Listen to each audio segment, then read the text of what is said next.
Allah dengan melakukan salat hajat 2 rakaat, lalu mendapat petunjuk dari Allah. Rasul menjawab, itulah kalimat yang muncul daripada mulut beliau, sumu li ru'yati wa firu li ru'yati fa in ma'alaikum fa bilu idada sya'ban salasina yawman.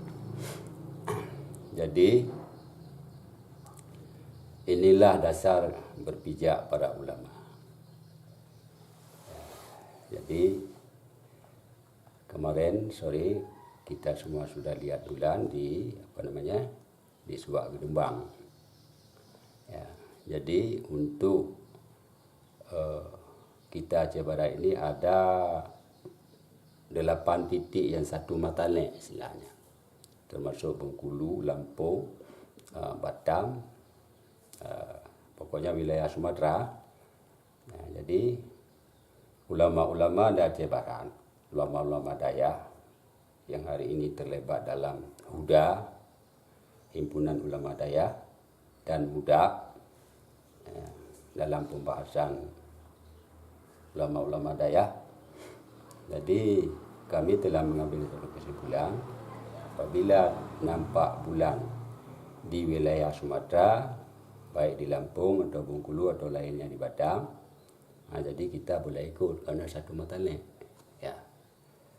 Tapi kalau 8 titik itu tidak ada satu pun yang nampak bulan, maka kami berkesimpulan tidak boleh berpuasa. Ya. Namun pemerintah Kabupaten Aceh Barat ikut Jakarta itu tidak ada masalah. Saling hormat menghormati itu wajar. Tahu kita tidak berbeda pendapat, saling hormat menghormati antara satu yang lain, itu sangat bagus. Lalu kapan para ulama Aceh akan melaksanakan puasa? Apa? Kapan akan dilaksanakan puasa dari pihak ulama?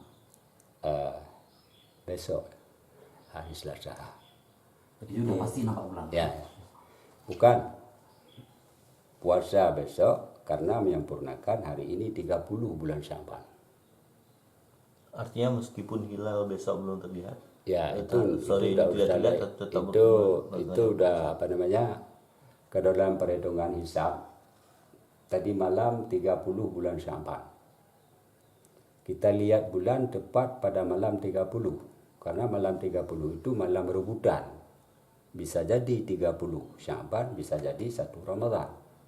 Ya, dia oleh karena demikian, kemarin sore semuanya kita bersiap-siap untuk lihat bulan.